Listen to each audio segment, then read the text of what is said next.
Bonjour à tous. Je suis une nouvelle fois contente de vous retrouver par cette vidéo. J'ai décidé de faire un travail aujourd'hui avec vous sur les lignées, la lignée familiale. Pour ceux qui ne me connaissent pas encore, je m'appelle Virginie Lefebvre, j'ai 51 ans.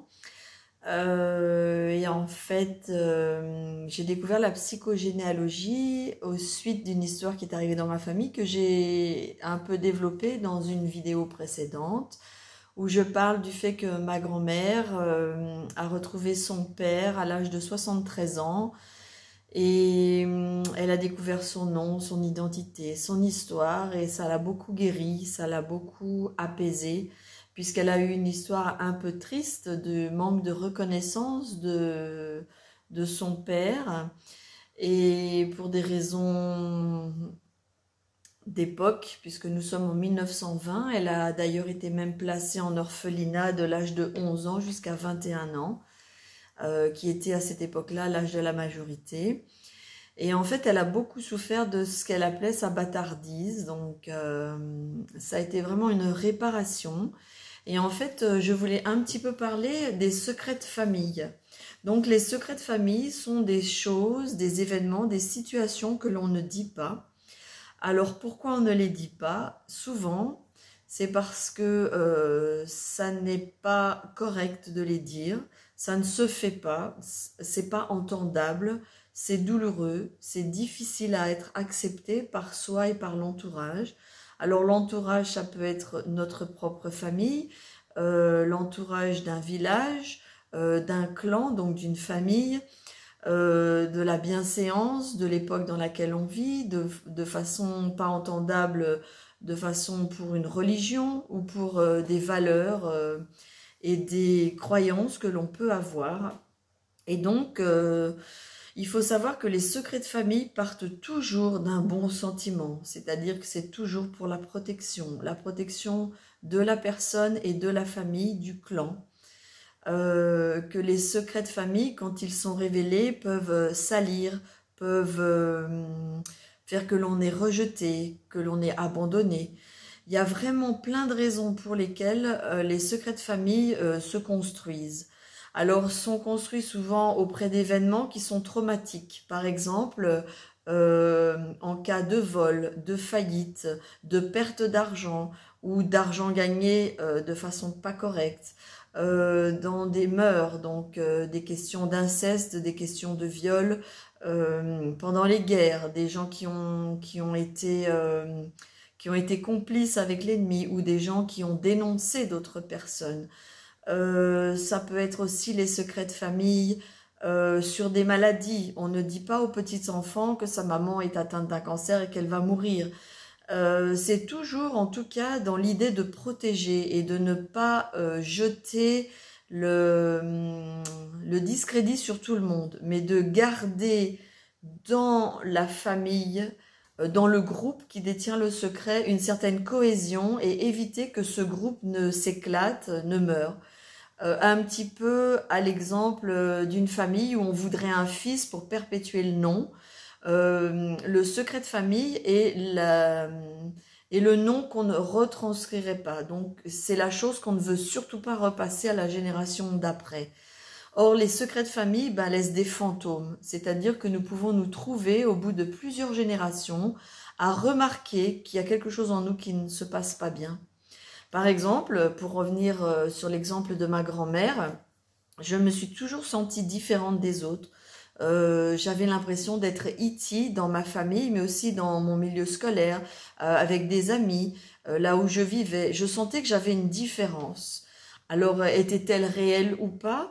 Le fait est, c'est que quand à l'âge de 25 ans, j'ai eu envie de faire changer l'histoire de ma grand-mère pour qu'elle parte en paix, puisqu'elle avait eu des problèmes cardiaques, elle avait failli mourir, et j'avais vraiment envie qu'elle puisse s'en aller dans l'autre monde en sachant d'où elle venait, qui elle était, pourquoi elle avait été ici, pourquoi elle avait eu ses souffrances, à quoi ça lui servait, tout ça.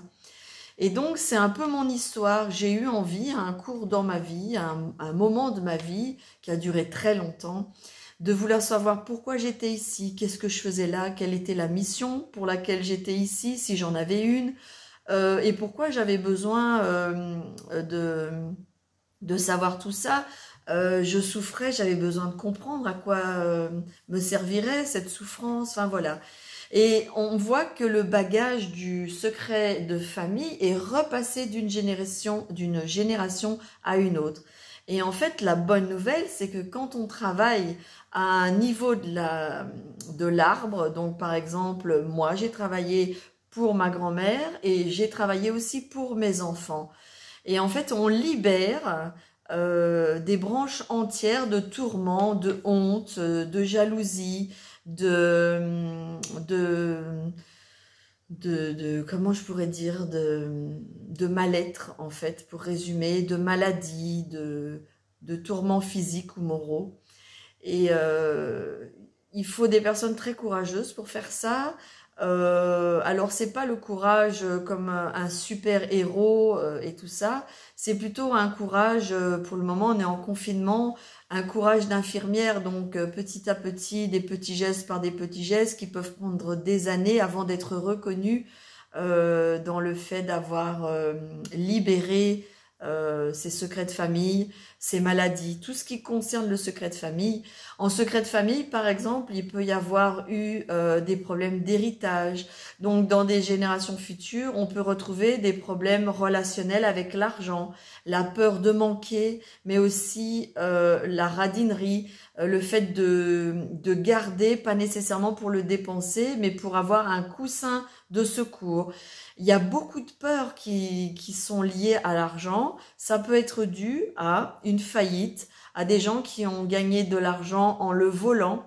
Un grand-père qui a fait fortune après la guerre et on se rend compte peut-être qu'après quelques recherches, eh ben, c'était suite à des vols dans des maisons, par exemple, ou des œuvres d'art qui ont été vendues alors qu'elles ne nous appartenaient pas. Voilà, il y a plein de choses, mais je vais pas vous noyer avec tout ça. Vidéo après vidéo, on va travailler sur tout ça. Alors, je fais de la psychogénéalogie et j'accompagne les personnes avec l'EFT dans cette découverte de secrets de famille, puisque c'est le sujet du jour. Et en fait, c'est des tapotements qui se font au niveau du visage et du buste.